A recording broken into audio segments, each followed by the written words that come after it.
Alright, so for this lecture, we're going to be talking about how we can add cell protection to our worksheet. Now, if you ever shared your workbook with another user, you have probably found that there are specific cells that you don't want them to modify, especially the cells that contain formulas or special formatting. So adding protection does two things. One, it gives user a little bit more comfortable feeling working inside your spreadsheet so they don't have to worry about accidentally messing something up. And two, it protects the functionality of our spreadsheets. So we know that our formulas won't get deleted and still reference the correct cells. So let's take our report, for example, and add protection to our report. So let's say we use this report every 3 months. The expenses stay the same, the title stays the same, everything stays the same except for maybe the months and the cost of each expense. But all the formulas and functions to get the total, percent of total, min, max, average, and so on remain the same. So we only want to allow the users to change cells B3 to D8, just the months and the cost of each expense. Now automatically, every cell has their lock property turned on. For example, in cell A1, if we select the cell, give it a right click, go down to Format Cells, and if we come over to this Protection tab, we could see that the lock property is turned on. Even though that the lock property is turned on, it doesn't do us any good without actually protecting the worksheet. So let's go ahead and do that now. We're going to click OK to get out of this.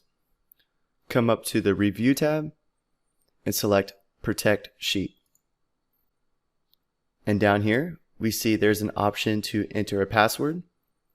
This is optional, you don't have to, but if you do enter a password, it's very important that you do not forget the password, because it can be really challenging to unlock a spreadsheet without the correct password.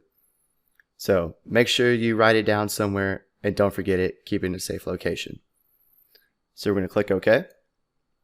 So now the worksheet is locked. And if I try to come up here back in cell A1 and start typing, we get a warning message saying the cell or chart you're trying to change is on a protected sheet.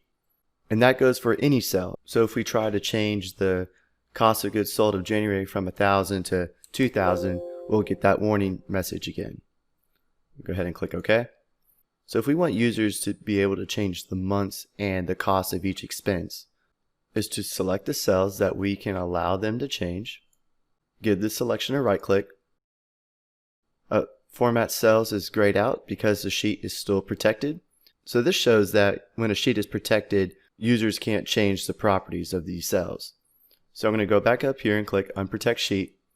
Now we can give our selection a right click, go to Format Cells, click the Protection tab, and uncheck the lock property, and click OK. Now if we go back up to our Review tab and select Protect Sheet, click OK. Now every cell in our spreadsheet is locked except for the months and the cost of the expenses. So once again, if I try to change cell A1, we get our warning message. But if I come down here in cost of goods sold for January, I can change it from 1,000 to 2,000. And our formulas will update. So adding protection gives us a little sense of insurance, not just for us, but also for the user, because we are worried about the user messing up the functionality of our spreadsheet. But also the user can go in here freely and not worry about messing anything up.